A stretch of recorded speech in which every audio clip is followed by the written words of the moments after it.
Has Rusev given up on WWE? Look at that thumbnail. Look at his sad moustache face with his sad white t-shirt and his weird pale blue-white trousers. The man's a shell of his former self. Do not want this man. He is a legend. I am Ollie Davis. This is Luke Owen. Welcome to the Raw Review edition of WrestleTalk Live. Please press the thumbs up button. Give us a subscribe. Leave a comment not only on this video, but please go over to my other video that went up earlier today. And just say something nice. Just say something nice to make me feel good again. Trying new things is a good thing. It's okay to try new things, man. People were saying that they wanted the Raw Review bits up earlier and that they wanted it separately from the news. And I did that, but I didn't do it in the normal way. If you haven't seen already, I did it in I was just sitting here and it was just me and I spoke to camera. Definitely for way too long. And I edited it myself. That was a mistake. I screwed up the audio. Everyone's let me know. I'm sorry. Dude, it's fine, man. I'll try. Okay. I don't think it's a bad idea or a dead idea, but it's not the idea that's going to be in effect going forward. It's going to have some significant nipple tweaks. And get in your super chats because we'll be getting to your comments in the middle portion of this show after our Rusev chat. And then later on, we are going to try and get out of here as quickly as possible, though, on the mark of 4. Because, 4 p.m. for us, so this will intentionally be an hour-long show. Because 2K20 is out today. Laurie and Simon have been getting used to it and playing various bits. It doesn't look spectacular. It's already crashed once while Simon added a t-shirt to his wrestler in Create a Wrestler. So they're going to be... Do you know what? It's fine to release unfinished games in 2019. It's fine to do because we're all marks and we're just going to buy it anyway. So why bother trying? Yeah, so go over there. We're going to play my career mode through. We're going to have a lot of fun with that. And then we're going to have cut downs of that tomorrow on Screen Stalker. But we'll have the links for you in places where you can click them. So, Rusev. He was gone for many months after the 51-man Battle Royal. Didn't really have anything to do after WrestleMania. He was in a tag team with Nakamura. Remember? That's right, yeah. Because they broke up his really hot act with Aiden English. Yes. Because Aiden English was trying to get with Lana. And a few years before then, Dolph Ziggler was trying to get with Lana. Yep. And The Rock also once made a joke about getting with Lana. Are you detecting a pattern here with the current storyline with Bobby Lashley? Dude, I said this when they started this storyline. Clearly, Vince McMahon does not see what Lana sees in Rusev and therefore is doing every storyline he can to be like, you're way hotter than he is. You two do not make sense as a couple. Which... maybe that's why Rusev got the mustache. He's like, have you seen this bad boy? I can have any woman I want in the entire world. He's a sex god with that mustache. He is a handsome George Clooney. So apparently Rusev and Lana's contracts are up soon. That's what Meltzer reported back in June. And they did a load of interviews with Lillian Garcia that they're not happy with WWE Creative and where they're at in the company. Yeah, Rusev said, if you're foreign, you just have to be a heel. That's the way it works in this company. And he's been mishandled time after time after time against John Cena with the Aiden English stuff. He gets over. And then WWE just cut his legs out from underneath him. Rusev Day was not supposed to get over. And Rusev and Lana are a great act together. And WWE look at that and are like, no, stay apart. No, Lana, you go over here. Be a flamingo dancer. Flamenco? Flamenco. Flamingo. Dancer wrestler. I don't really dance, so I don't know, in all fairness. It might be flamingo, for all I know. You might have been right the first time round. So now we have a storyline.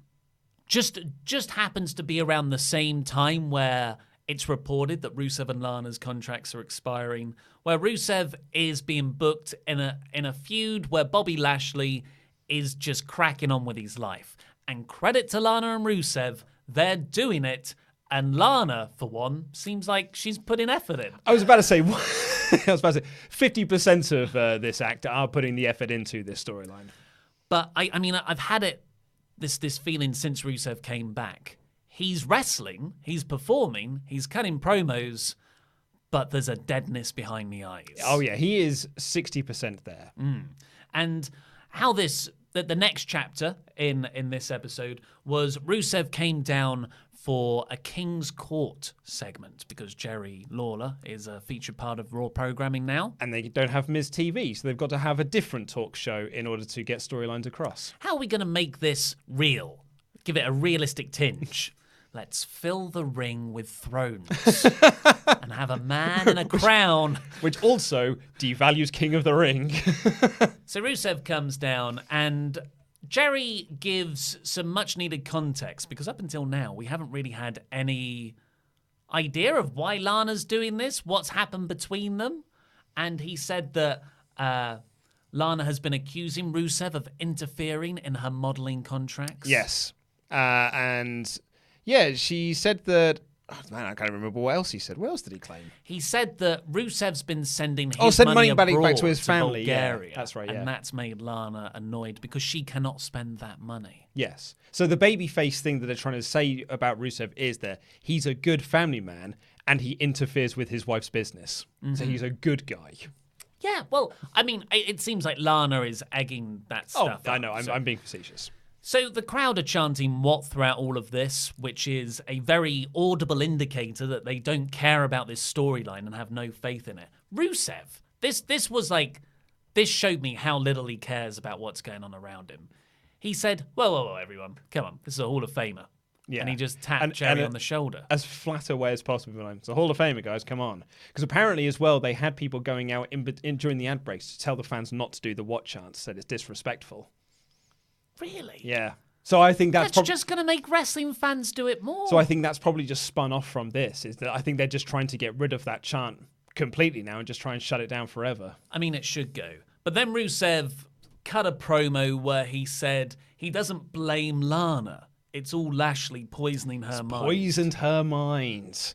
And he still wears his wedding ring, and he's still going to continue wearing it. Yeah. And then Bobby Lashley and Lana appear on the Titantron. Lana's wearing a top that has the entire chest area just cut out. Yes. Yeah. That's a top that exists. I'm glad it does. And they're in a restaurant. I think it was handpicked by Vince McMahon. Yeah, definitely. And Bobby's talking about Lana's needs. And he listens to Lana's needs. Needs, not knees. What did you say? That's why they've gone to this favourite restaurant that Rusev would never take her to, that just so happens to be down the road from Raw this week. She's wanted to go to this restaurant her whole life. And Rusev would never book her a table. Whenever they were in Cleveland, he would never book this table. And Rusev then goes, oh, well, now I know where you are. So he walks out and goes after them. And, you know, I've seen Rusev caring in things. He was just saying lines. Oh, well, I think when you actually get to the restaurant area as well, it's even more sort of evidence that he's not caring. Because he walks in and has the blandest brawl. And it was over. Like, my note was like, was that it? Yeah. And really was that it? Because nothing happened. Like, they went, I've been pulled apart. Lana was the only one who was really trying when she was saying, he should be arrested. He's a menace. Yeah, I didn't understand. He should be arrested, but she was yelling. It sounded like she was Russian again. She did at the start when she went Rusev. Yeah. And then went back to it being CJ rather. Was that her name, CJ? Yeah, I think so. Yeah, CJ Perry. I was thinking of CJ Park. Yeah, from Baywatch. Oh, and NXT. Juice Robinson's old name. Lana kept shouting that he's breaking the law. So where this really falls down is Rusev wanting to give Lana another chance. Like, he just comes across as such a weak sap. Wetback. Yeah, with the saying, I've got my wedding ring on. If their intention is to go, look, this is a wronged man, and he's going after to rescue his true love from the clutches of Bobby Lashley. That doesn't really work because Lana is being such an awful person here. Yeah. Like, there's no nuance. It's not, but did Rusev really say he wants me back? And Bobby's like, no, don't listen to him. That's exactly it. This doesn't come across like Bobby is poisoning her mind. No. She just feels like she is stock heel character. And that's really problematic because we can all see that. Rusev can't, and that's not a good dramatic tension. It just makes me personally think, well, you're a bit of a loser, Rusev. Yeah. And I think Rusev also thinks he's a bit of a loser. And I think they're just riding out the contracts, both of them. I think there is a group of people in this company that are just riding out their contracts. Yeah. There's a lot of them that are coming up next year, and they're all just like, do you know what? I don't need to re-sign. I don't need to sign on. I can just wait this one out, and then I'll go off and find pastures new. Yeah. So let's get over to your super chats. Thank you, Lady Lou, I believe, who's always in the chats. Yeah, it's either Lady Lou or Richard. Thank you, both of you, being the mod mother and father. From Oblivia Scari, Jerry has to go. Scandals, Spider-Man. He bloody loves talking about Spider-Man when it comes to Ricochet. Yeah. Shut up about him this week. And Superman as well. The commentary, I'm quite enjoying Dio Madden. I think Dio and Joseph are great. I really, really like those two together. I just think Jerry adds nothing to the trio. What about the King's Court? Well, just bring him out for that then. Tim Arndt says, when Rusev said he knew exactly where Lana and Bobby were, why did they stay in the restaurant for another hour? Is the food there really that good? Well, they didn't hear that bit because the screen had gone off, and then he told Jerry, I know where they are. And in fact, the restaurant manager told them Rusev's on his way, and they didn't care because Lashley said he hasn't got the balls to come in here. That also, when did they get their food? Well, Was it beforehand? Were they just enjoying drinks? I think they were enjoying drinks because during the King's Court segment, Lana was already having desserts because she was feeding Lashley cream, which you definitely wouldn't have as like an aperitif or like you wouldn't have that as your starter, would you? You wouldn't go, can I have lasagna with a side of chocolate brownie and whipped cream? No. You're just describing the movie Elf. Maybe I am. Then we got Highwell DDA, so bored of watching Paul Heyman plaster his cucking kink over our screens every week. Well, he has got Mike and Maria Kanellis anymore, so he's just like, I've got to cuck someone, guys. Will hate, better story, Rusev, Lashley and Lana, or the Sting, Hogan, Nash, Joe Jarrett nonsense from Bound for Glory 2010. Cheap plug for WrestleTalk Extra. Thumbs up. Thank you so much. That is, of course, our Patreon-exclusive podcast for the month. Real fun. It was a really fun show to review. Not the most show most fun show to watch back in hindsight, but it was fun to talk about, particularly that utter nonsense storyline. Yeah. What if you had to pick? What's worse? I mean, what's worse is the Sting, Hogan, Nash, Joe stuff. Particularly because it was a 20-year-old storyline by that point, and they were like, we could just do it again, right? And it ruined the main event. Yeah. Whereas this really is just a lower mid-card storyline. Yeah. Nate drops surname. So Lana's lifelong dream was to go to a restaurant in Indianapolis. Also, was Lana just screaming, breaking the law, like she was Judas Priest? Well, that was the bit that really made me laugh. She just, breaking the law. Bow, bow. And she just kept saying, he's breaking the law. Bryant Hoyt. Isn't Rusev Lana Lashley storyline a reboot of Miss Elizabeth Macho Man Ric Flair storyline years ago, but only Rick and Randy were already over, and Rusev and Lashley aren't? Shame, because it should be over. Well, the crucial thing there is Flair never actually had a relationship with Miss Elizabeth. It was Flair lying about it. You know, and those I believe it was some photographic evidence that he published. That was all doctored.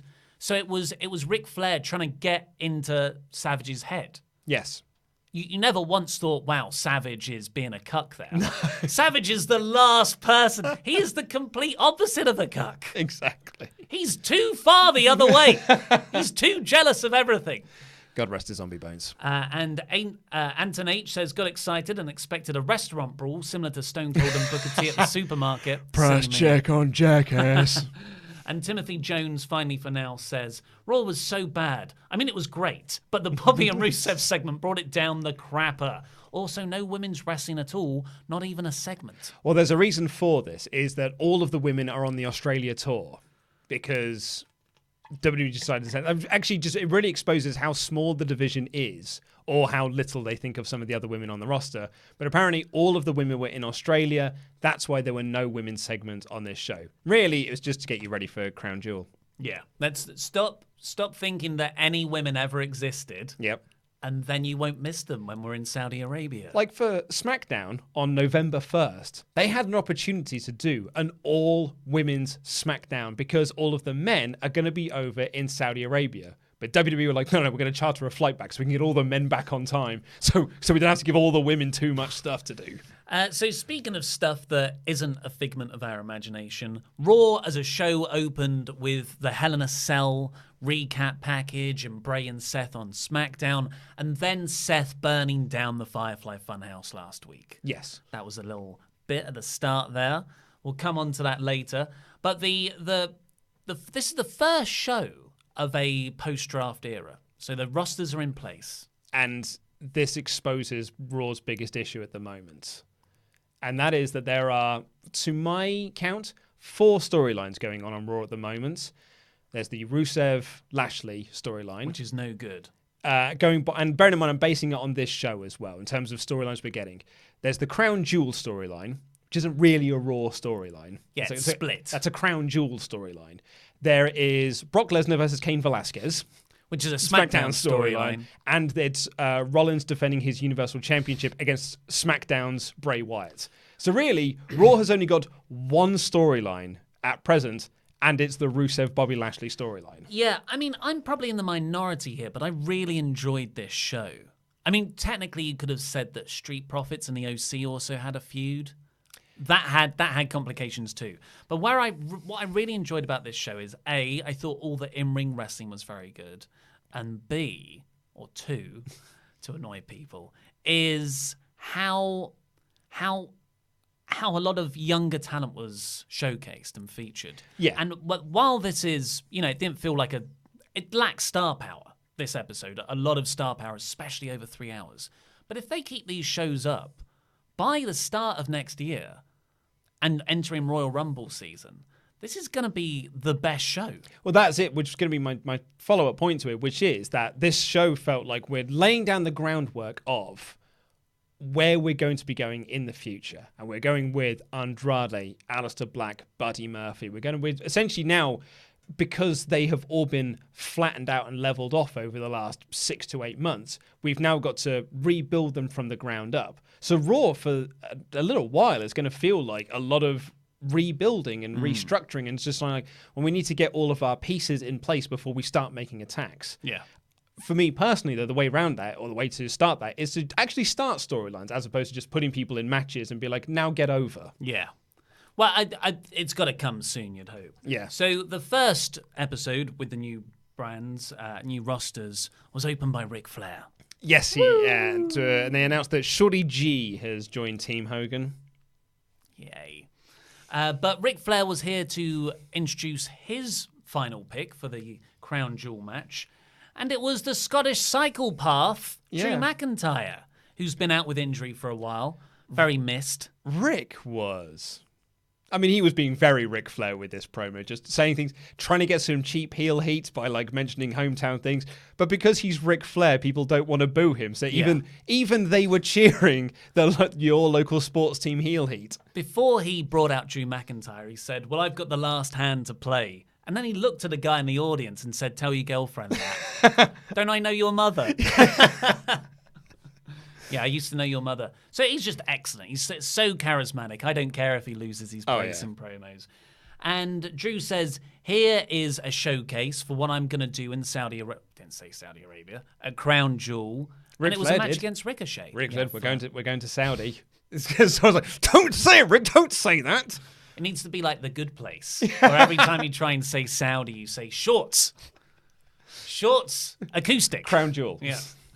And it was Ricochet versus Drew, which started off as a normal match, I'd say. First commercial break through that. I thought, okay, Drew's going to beat Ricochet. Ricochet gets a few showcase spots. By the end of the match, it was great. Out of my seat. This was fantastic. Yeah, really, really good match by the end. Lots of great near falls, lots of really good sequences between the two. Ollie's stripping off for your viewing pleasure. Sorry, podcast listeners, you don't get to enjoy that. But yes, just some really, really nice spots in there. I liked the bit where Rick was trying to lift Drew up. And the crowd really got into this idea that this tiny, tiny man was going to lift this big, tall dude, but he just couldn't quite get him. And then they did a few more bits, and then he lifted him up and hit the Death Valley Driver, and the crowd popped massively for it. It was really, really good. Yeah, that was a really nice bit of crowd psychology. And just like, there was a buckle bomb from Drew straight into a crucifix one, straight into a sit-down power bomb for a pin. Straight after that Death Valley Driver from Ricochet, runs up there for the shooting star, hits the shooting star, great near fall. But then Drew takes him outside, throws him into the ring post, and that's sort of the Ricochet's out for having an injured shoulder, I guess. Claymore win. Yeah, exactly. Yeah, we also had a Ric Flair interview at ringside where I've written, he shouts things. And he just said a lot of words. He did, he said, I'm calling you out, Hogan, for Friday. And then he wanted to say the place, but he said Cleveland, which was where they are right now. And then he just went, SmackDown! It was very, very funny. And Drew continued to beat down Ricochet afterwards. Alabama Slam into the steel steps. But he's on a team. I would have thought that someone would have run out to help him. But they're all on SmackDown. All of them are. Well, Roman, Ali, and Shorty G are all on SmackDown. I keep forgetting Seth's not on the team anymore. Exactly, and Rusev's busy in his cucking storyline, so he couldn't come down for the saves. He hadn't run out yet. Yeah. Then we get a replay of last Monday and the Street Profits challenging the OC. We also had someone from the XFL at ringside, one of their new signees. It's happening, man. I just assumed it was the NFL and I phased out. They came later. Actually happening. Yeah. And that they bill what I'm 100% sure I saw this. A 6-man tag. Okay, so I'm not the only one then. Because apparently on Facebook, someone sent this to me on Twitter today saying, like, before you say that WWE booked this wrong, they did advertise it as a tag match of the OC versus the Street Profits. But all the way through this show, the way this was built, I still thought it was a 6-man tag. It was definitely a 6-man last week. And it felt like it was always a 6-man in this show until the match itself, where they were like, it's a tag team match. And I only heard that when not Greg Hamilton said it's Carl Anderson and Luke Gallows representing the OC. And I was like, what? Yeah. And it's weird because the Street Profits kept on billing their mystery partner. Yes! Right, and you're like, well, you know, I didn't even think twice about it because I assumed it was a 6-man tag. I guess what they're saying is we're going to have someone in our corner in case AJ tries to interfere. But where the hell were they? But that didn't even work either. Because the referee ejected them before he came out. Anyway, we'll get to that. The OC have a really fun interview. AJ is fantastic here to Charlie Caruso. We're in Cleveland. You can't get smoke here. It's illegal, you morons. Brilliant. Oh, so great. Gallows and Anderson as well had some killer lines here. Gallows was silent for ages, and they were just like, Street Profits suck. Yeah. It was so good. Then there was this little promo package about 90 seconds long that just had Andrade, Buddy Murphy, and Aleister Black having a highlight package. It's called the Instant Impact. That's it, yeah. A really good way to put the focus on them. And that to me was just Raw laying out, here's what we're doing now. Yeah. It's going to be a lacking star power couple of months, but yeah, we're building. We're in a rebuilding phase. These guys are going to get over eventually. Unfortunately, it didn't kick off hot. Yeah, the job... so it was Aleister Black versus an enhancement talent. I didn't get his name. It was Jason Reynolds. Well, Jason Reynolds got a lot more offense in this match than I ever would have anticipated. He looked to be in worse shape than I am. Yes, he wasn't the best body guy, but that doesn't matter. He's an enhancement talent. But yeah, you're right. He got in like 3 sets of punches. Black was selling for him. Yeah. Black was like doubled over at one point. It was never really true selling because he'd just be like doubled over on the ropes with a stoic expression. Like he was never in trouble. But the point here is to have him just kill people and run through them. He should be dodging every punch, sitting down cross-legged. All this needed was Black Mass 1, 2, 3.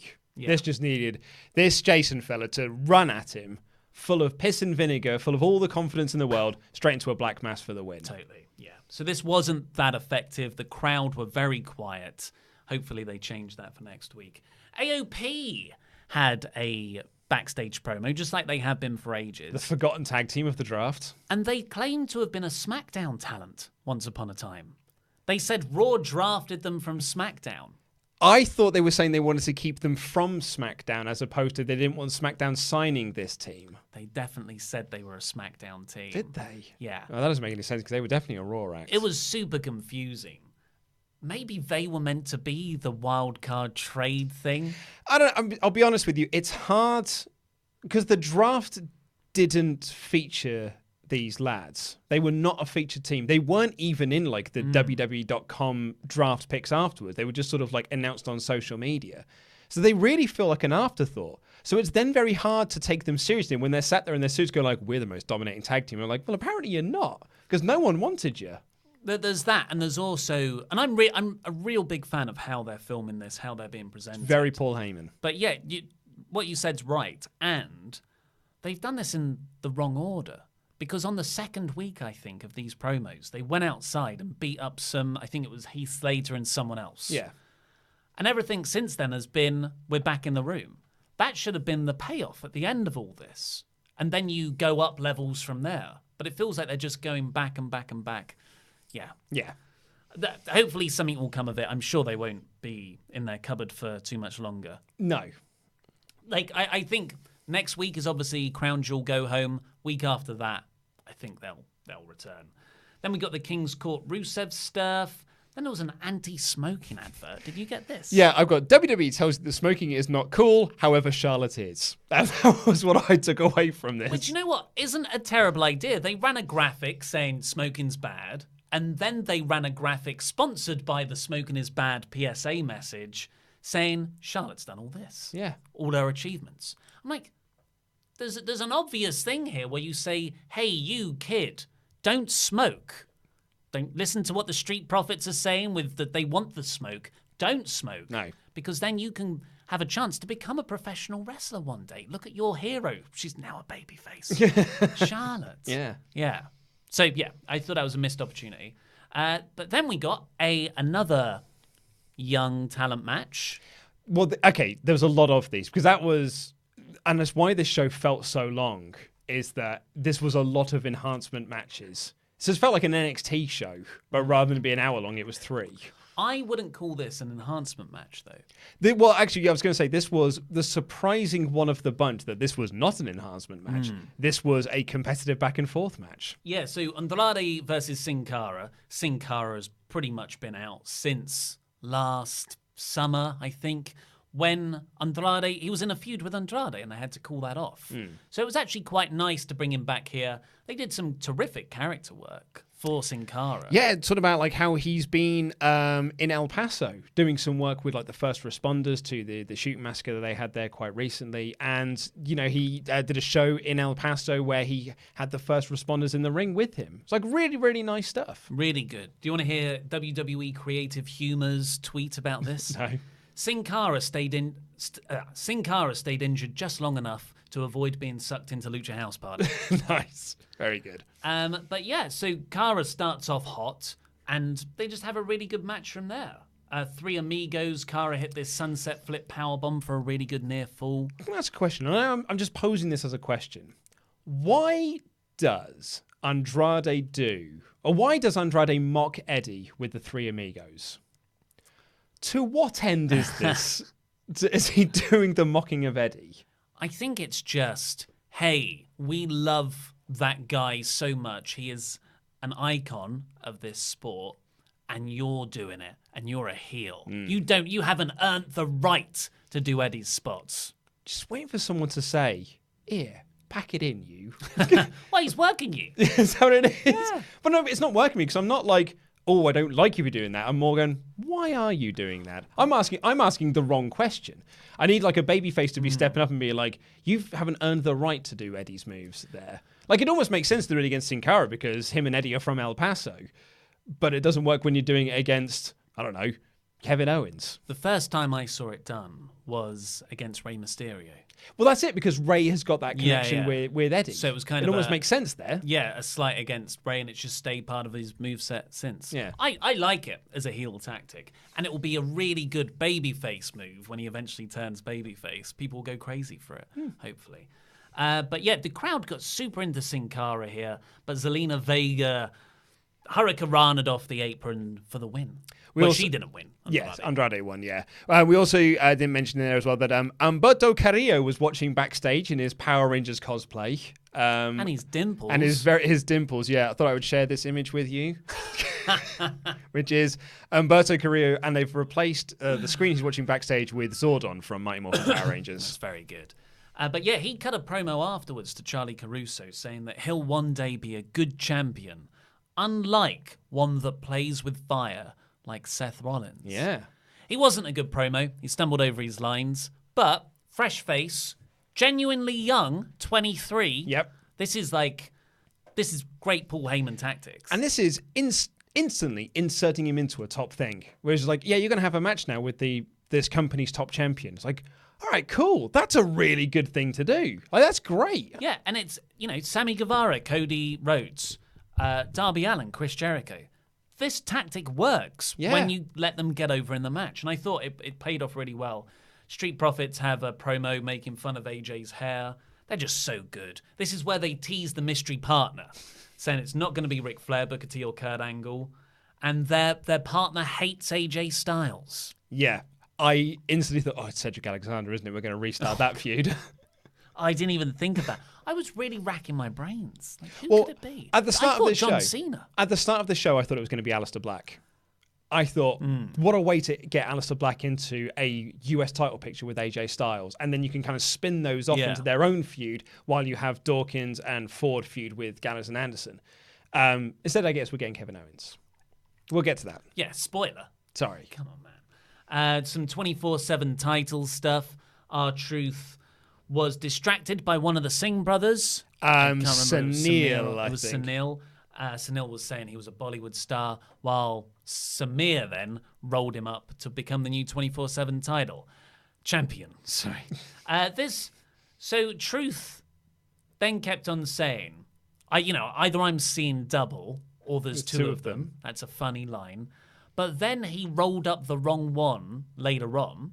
Also funny, because from behind they're just wearing the same gear, matching tag attire.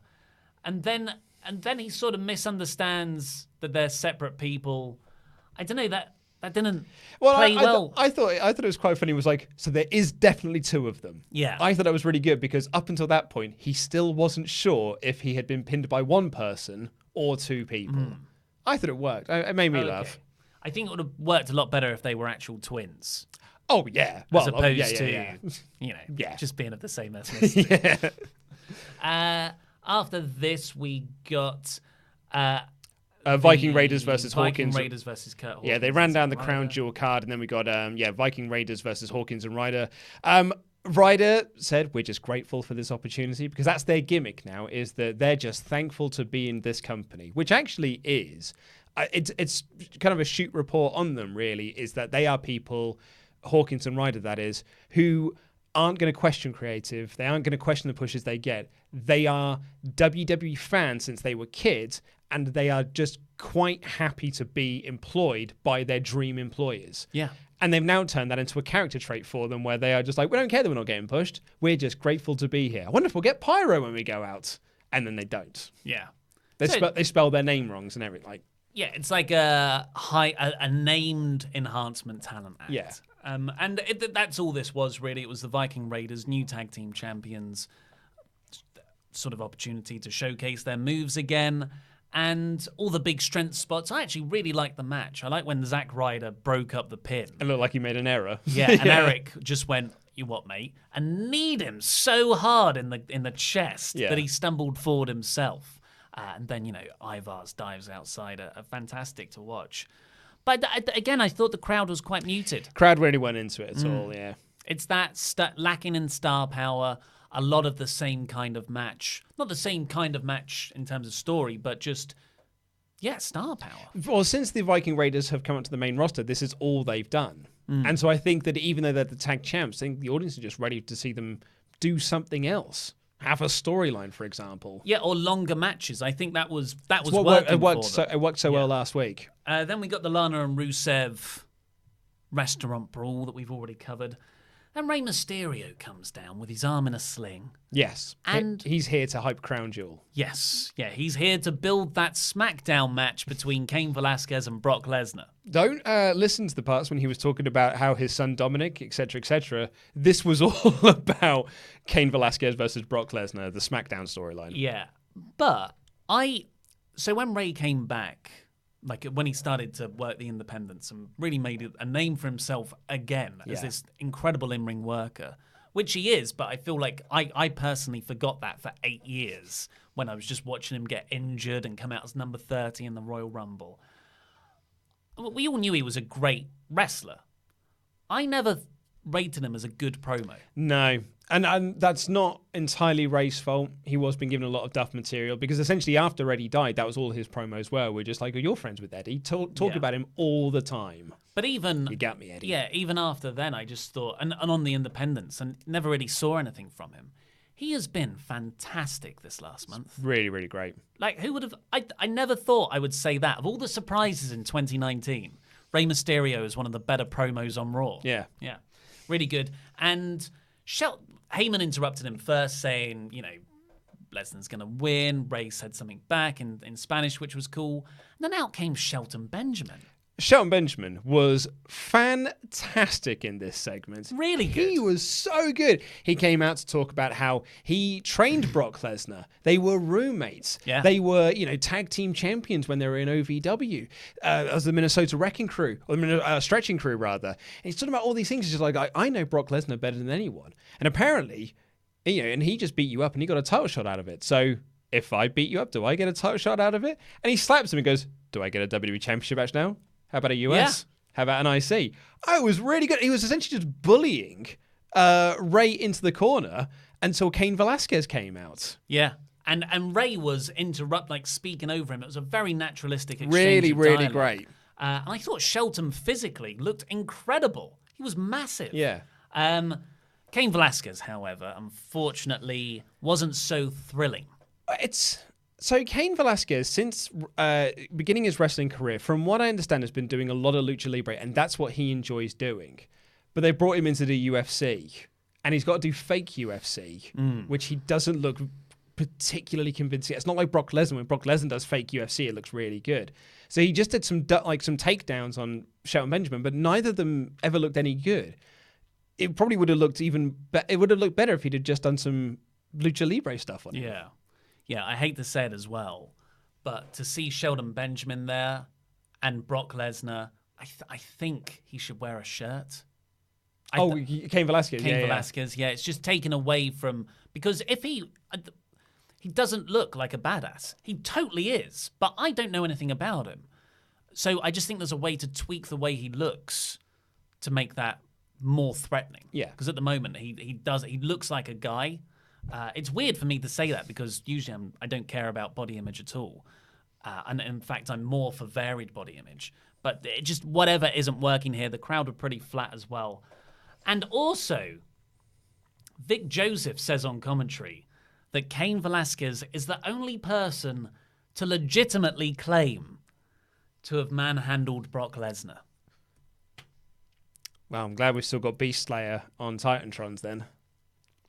What a stupid, idiotic line. That is utterly ridiculous. It completely devalues everyone who's ever gone up against Brock Lesnar in WWE by saying, "Oh yeah, but that was the fake stuff." That is all Seth has done this year. He's had one storyline in 2019, which is beating Brock Lesnar, which he's done twice. He did it at Mania and he did it at SummerSlam. Yeah, SummerSlam.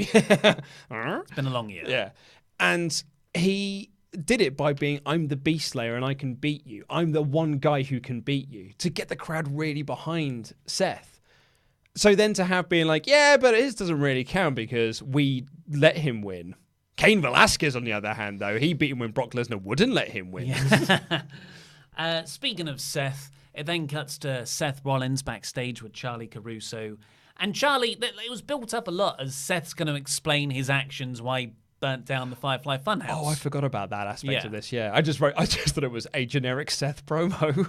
He didn't really do that enough to promote that for 2 hours. No. You know? Yeah. He just said the Fiend's got inside his head, but he's got inside the Fiend's head, and Hell in a Cell's changed him, and then he gets distracted because he sees Humberto Carrillo and says, I've got some things to say. I heard what you had to say about me earlier. I did what a champion has to do. You think you can be a champion? Why don't we go and have a match right now? That was excellent.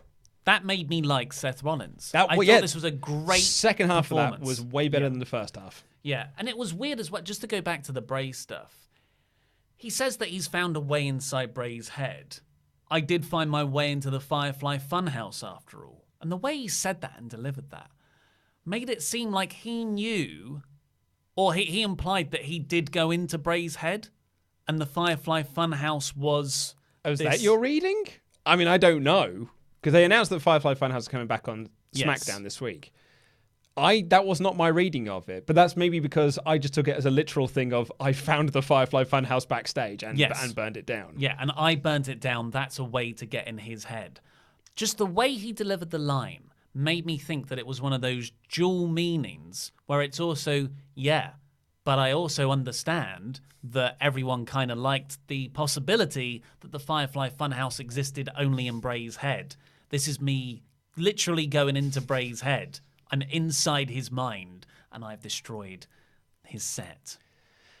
I don't know anymore, man. Yeah. I don't know anymore. And I don't buy into this whole, the Hell in a Cell finish totally makes sense because Seth was out of his mind. I'm like, Seth is acting the same way he always does. Like, Seth is not changing anything of his character since Hell in a Cell, which completely undermines the finish to Hell in a Cell. So they have a sort of crown jewel hype bit now. What was this, mate? I don't know! I think, because we talked about this on the Friday magazine show, that Saudi Arabia have got this big, events thing they got at the moment, sort of a couple of weeks long event, and they've got boxing and a few other sort of entertainments and arcades and stuff. I think Marvel are doing a show there, and Crown Jewel is part of that. So I guess this was the opening ceremony you would get for the Olympics.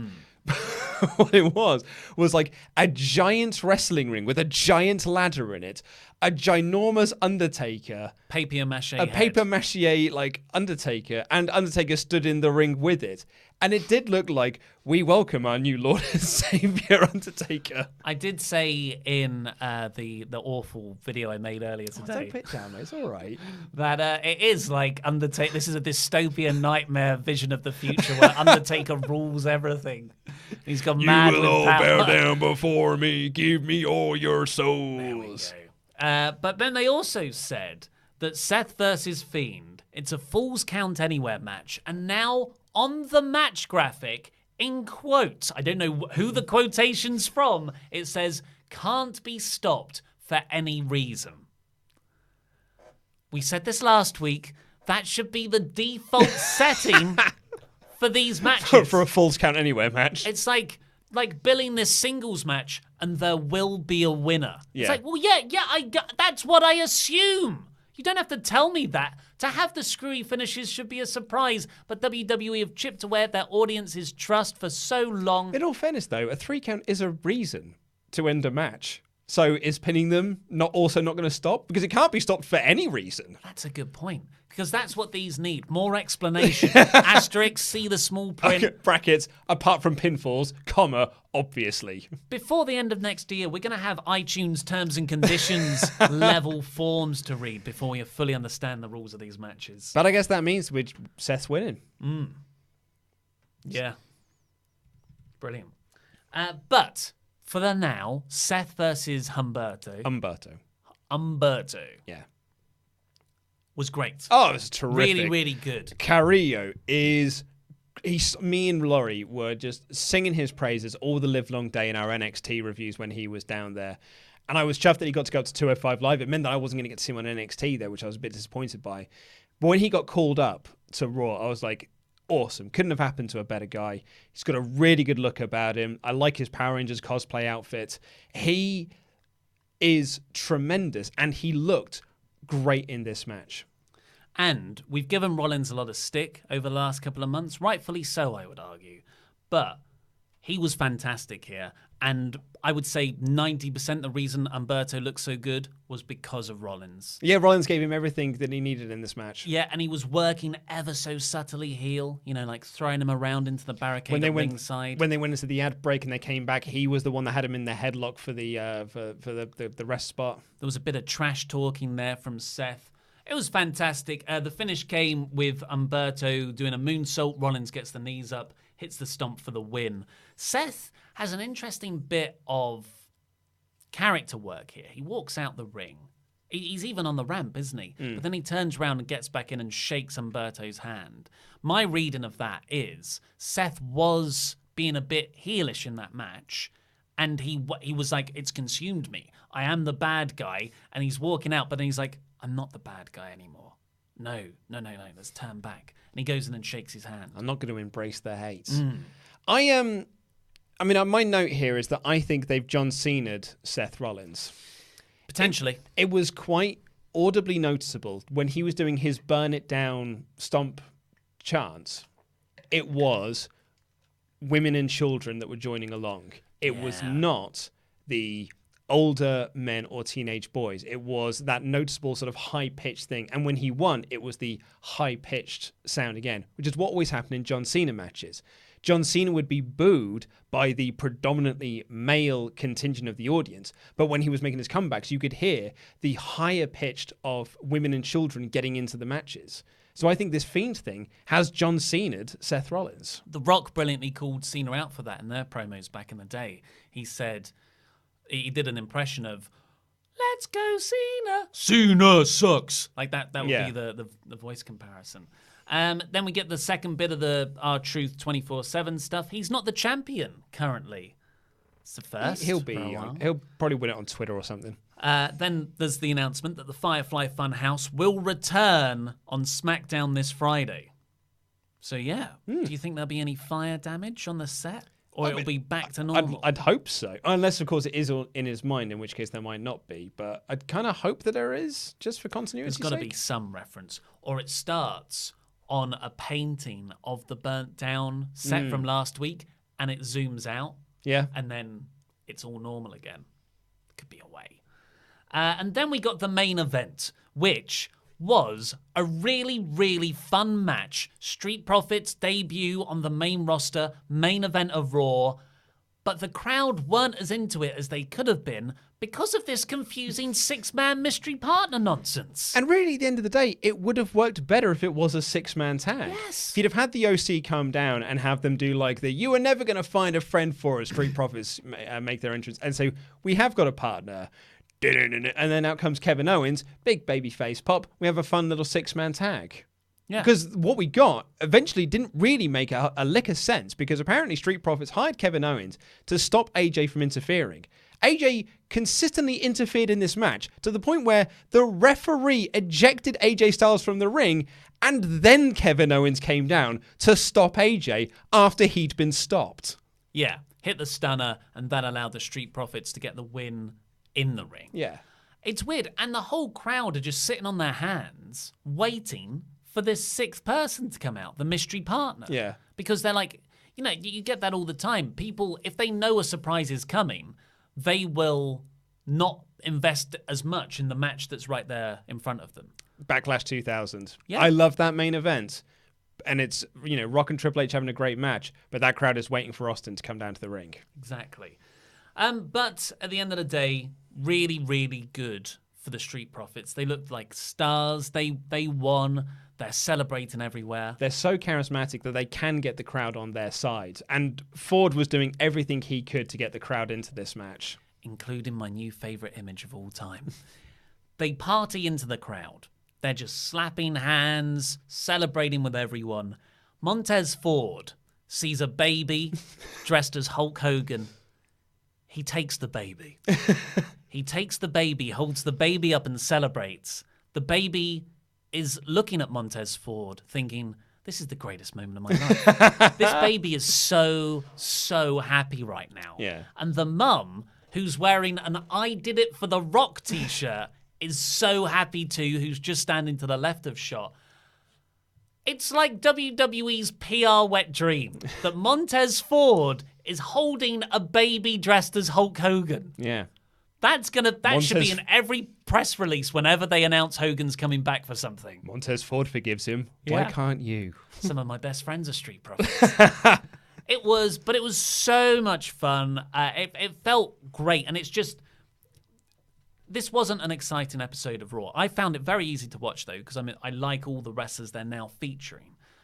But it's the start of many more blocks that need to come of building up these talents. And this was for Street Profits in particular, was a well, actually not a home run because of the Kevin Owens stuff, but it was damn good. Yeah, I enjoyed the in-ring action. I enjoyed all the guys getting featured. My thing is, I said at the top of the show, the lack of storyline and... Yeah, basically, I mean, you can't say direction because they are building these people, but the lack of storylines on this show made the 3 hours really drag. Because it felt like there was nothing at stake in anything that was happening. And then when it was a storyline, I'm like, well, this isn't... Like, I'm trying to think of like what am I excited to see next week? Am I excited to see Andrade have another enhancement match? Am I excited to see the Viking Raiders have another enhancement match? Like, there's nothing to hook me in to watch next week's show, other than, do you want to see some more enhancement matches? That's a very fair point. And it'll probably be that way again next week, as it's the go home for Crown Jewel. But hopefully the week after that, November time. Survivor Series build. When it's Raw versus SmackDown again. With all storylines, or the lack thereof, can get put on hold for a minute while we book this match. And also, AJ and Kevin Owens didn't have the best feud a couple of years ago. I just can't wait for the US title to accidentally change hands a couple more times. Right, so let's get in with your super chats. We're going to try and bust through these as quickly as possible because Laurie and Simon will be in here on Screenstalker's Twitch channel playing through 2K20, the My Career mode. It's going to be loads of fun, and we're going to have a cut down of that up on Screenstalker tomorrow. So, Archesby Cray, HY6, Lana has been with Dolph, Enzo, Rock Lashley, and Aiden English. Well, she wasn't technically with Aiden. Aiden was trying to flirt with her, but she rejected his advances. That's a better comparison to the Macho Man Flair story. Yeah, much better. Yeah. Swaff Daddy Johnny D. Rusev looks like Freddie Mercury. Swole Freddie Mercury. Freddie Jackury. On the subject of Seth Rollins, Oblivious Kari says, imagine that dark match, but never ending. Yeah, so the dark match was a cage match, and it was the same. Seth super kicked the Fiend loads and stomped the Fiend loads. The Fiend no-sold it, but Seth got out the cage. Yeah. Sterling Van said, Seth insulted AEW by calling them minor league. Why would you crap on NXT like that? It's the best wrestling show you have. Stop belittling your own guys to belittle others. So someone asked Seth about Kenny Omega's essentially joke comedy man on an episode of Being the Elite when he was playing this character that's losing his mind and was saying they're like, oh yeah, NXT is the minor leagues. Clearly it was meant to be. It's like for him and his wrestling mates who are in NXT to be like, that's a funny thing to say because you're playing a character. And when Seth responded to it, he said, AEW's the minor leagues. When he's finally done playing with there, he can come to the major leagues and have matches and make some money and make all the money with people like me. And it was just more of like, God, Seth's not cool. It's not great, is it? No, although I do find it weird that we were all criticizing Seth, or I say criticizing, making fun of Seth for his bank balance comments, which apparently he's learned nothing from because he was making the same things here. When Renee Young did it, everyone was praising her for it. When Renee Young, someone said, I don't like your comment, she was like, yeah, but I'm making all that Fox money, so come at me. Everyone was like, oh, Renee slammed down Twitter trolls. I'm like, well, when we did it to Seth, it was all in good jest, I guess. Yeah. I guess because Renee was more attacked. Whereas Seth, in all fairness, but didn't that come out the Ospreay stuff and Ospreay and Seth? Like Seth got into it with Ospreay first. Well, yeah. Well, Seth Ospreay was making fun of Seth, and then Seth took it personally. Yeah. Sorry, yeah, it's me, isn't it? Kellen Sloan says, so if the Fiend versus Seth match can't be stopped for any reasons, does that mean the match won't end when it's an actual pinfall? That's what I was saying. Yeah, can't wait for that never-ending match. I mean, it's not that different to most episodes of Raw. Yeah. Patrick Eddie says, I was at Raw last night in Cleveland. The dark match was Seth versus Fiend in a steel cage for the Universal Championship. Seth won. Everyone booed. Yeah. And Java and Gaming says, people only rooted for Seth because they hated Brock. Yeah, it's that sort of anti-heat, isn't it? Well, that didn't work for Roman, though, did it? Yes. Well, I just flattened out both guys. That's the trick. And King CJ says, I was there in Cleveland for Raw. The experience was fine. I actually actively cringed every time I heard Seth's voice. He is not cool. WWE needs to do it better. Yes. Well, I personally thought Seth was a lot better on this show. But I totally get where you're coming from. If he's already jumped the shark for you, he's jumped the shark. Yeah. On the Kevin Owens Street Profits stuff, Donnie Simon, the Backstage OC segment was a highlight of the show. Also, did you guys watch the post-show interview with Owens and the Street Profits? I think it did a good job explaining why KO came out so late in the show. It's probably worth noting that those backstage things are done by the lads themselves. They're not scripted, so they have made their own internal logic in there as opposed to the booking made logic. Will Adams, Luke Owens' #1 fan. Cheers, mate. I give this show a rating of Montez Ford holding Hulk Hogan baby. Yes. So it's the best thing ever. ever. That's the top rating now. Bryant Hoyt, you think WWE kept Kevin Owens to the end just to keep ratings viewers up? Sounds like a Vince move. Well, it didn't work for them last week. They were hyping Fiend Rollins interaction all throughout last week, and it actively made people tune out. But I guess this is a mystery as opposed to, that thing that we hated last week. Yeah. WWE Miscellaneous. This comes in from Jobber JJ, who's Ollie Davis's #1 fan. I was so offended and so angry watching this show. I'm done with main roster. Street Profits was the only good thing that I liked. So many geeks. I don't know why you'd be so offended. I guess if you were really looking forward to women's wrestling, I understand if you're offended by there being none at all. It's bad planning. Yeah, bad planning more than anything, but it's also bad morals because they're going to Saudi Arabia next week. But as far as I thought this show was very positive and building for the future. Yeah, I would agree with that. Firefly Fan House, Edna Madden says, can't spell Raw without Rowan. Monday Night Rowan. Where is Big Red? Well, they're saving him for when Seth beats The Fiend, and that's his December into January feuds against Big Red Rowan. Medalo Khan says, hey guys, thanks to whomever at WrestleTalk shared my Fiend pumpkin picture on Twitter yesterday. It was me. It has nearly 1,000 likes now, Bray included. Whoa, the Sweet, Fiend man. himself. Yeah. That's awesome. Sterling Van, why does all of Imperium look like perfect opponents for Walter? PS, the NXT tag team titles changed hands and no one seems to care. To be honest, you could just say NXT UK is a thing and no one seems to care is also an accurate description. WWE have too many brands. Yes, and one of them was done for cynical reasons. But Imperium's such a cool looking group, though. Yeah. Oh, God, they're so wicked. Priyesh Sharma says, it could have been McIntyre in Bray's place at Hell in a Cell and Crown Jewel. I think he was still injured at that point. I'm not sure on that one. But if that protects the Fiend from having to lose at Hell in a Cell, that would have been much better. Dio say living in a society and boomer # our guy. Yeah, he had a go at Lawler for being a boomer. So funny. I thought they were being a bit mean to Jerry. Jerry wasn't terrible. We don't want you here. Go home. He's like, oh man, the Street Profits are cool. Shut up, you boomer. KJ, I love the what chance personally. I find it funny. After 20 years of it, I'm very much done with what chance.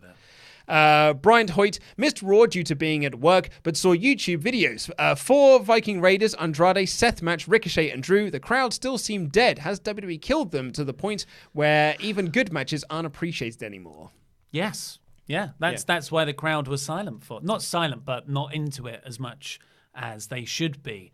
It's about rebuilding, unfortunately. You know, Andrade's been on the main roster now for 18 months and has done nothing since coming up.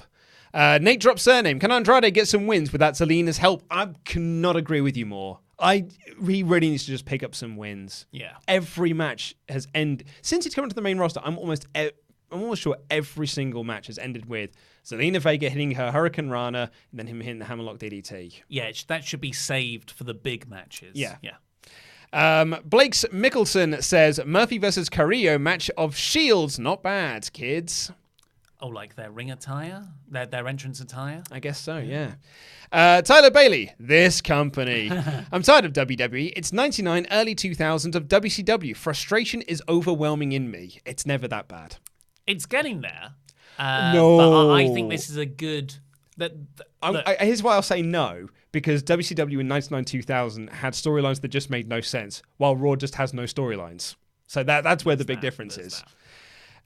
Deep Singh says, Lucha Libre with a splash of MMA submissions works. Yeah, that works for me in terms of Cain Velasquez, yeah.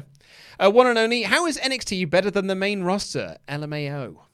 Better in-ring wrestling, I would say. The characters are allowed to be themselves. They're presented more. as stars from day one as opposed to 18 months down the line. That's it, yeah. Because Raw is showcasing a lot of these guys really well now, but there's a year of stink, unfortunately, of bad booking.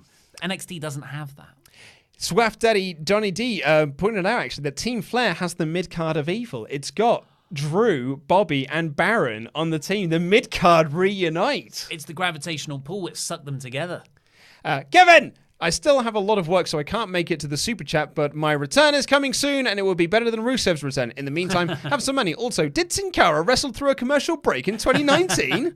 I can't believe it happened, mate, but it did. That is dedication, just checking in, super chatting, then leaving. Thank you. Marcus Roman, I really enjoyed Seth versus Carrillo match. I'm glad to see Carrillo move up to the main roster. I only hope WWE better not screw this kid up.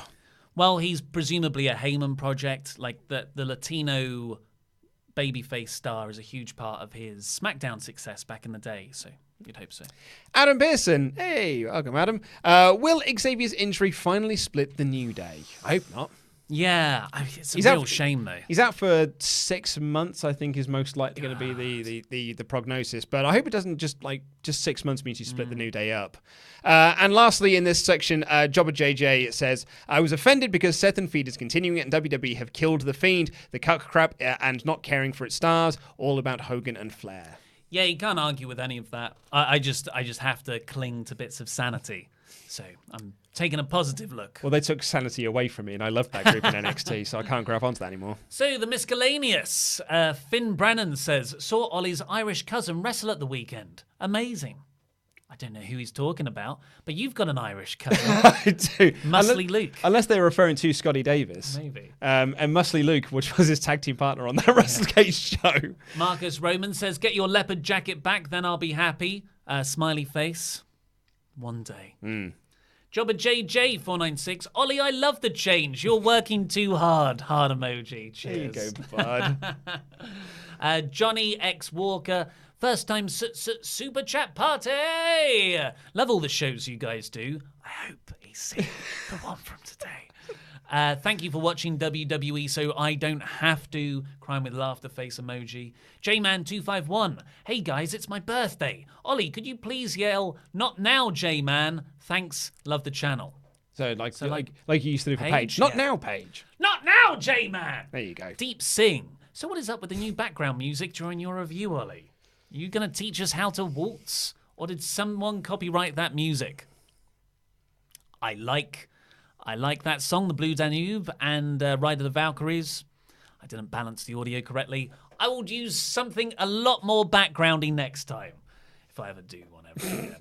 Jesse Venable, my super chat was left out of the SmackDown review. I still raised my Patreon to a $10 backer for the After Dark. And Luke, you will now never forget my name. I don't think I ever forget Jesse Venable's name. Yeah. I read down that quite a bit. Also, I didn't do the SmackDown review, so I can't forget the name. Yeah, we'll find out what happened there with Pete and Dave. Yes. But congratulations and thank you so much for raising your Patreon level. The After Dark episode is going to be finished recording tomorrow, so we're going to release it next Monday, I believe. Eduardo Rodriguez. Lovely time with the boys. I haven't missed any for the past year. And if I can get a shout out to my brother and sister Maria and Yoendres. Wow. Hello, Maria and Yoendres. Hello there. And, two brothers and stuff. Eduardo. John Marth. Don't have to read aloud, but have fun in Japan, Luke. Hey. If you need any last-minute tips or recommendations, message me. I go there all the time. Oh, thank you so much, John Marty. Get in touch with me on Twitter at @ThisIsLukeHowen. I kind of got a very busy plan for what I'm doing in Tokyo and Kyoto, but I'm always open to more suggestions. This is Ellis. Fascinating time to be a wrestling fan right now. Love you guys. Thank you for your content. Oh, thank you so much. Thank you. So effing awesome, N. Shirtless Ollie Fund. So that's to get more. Yep. More bit.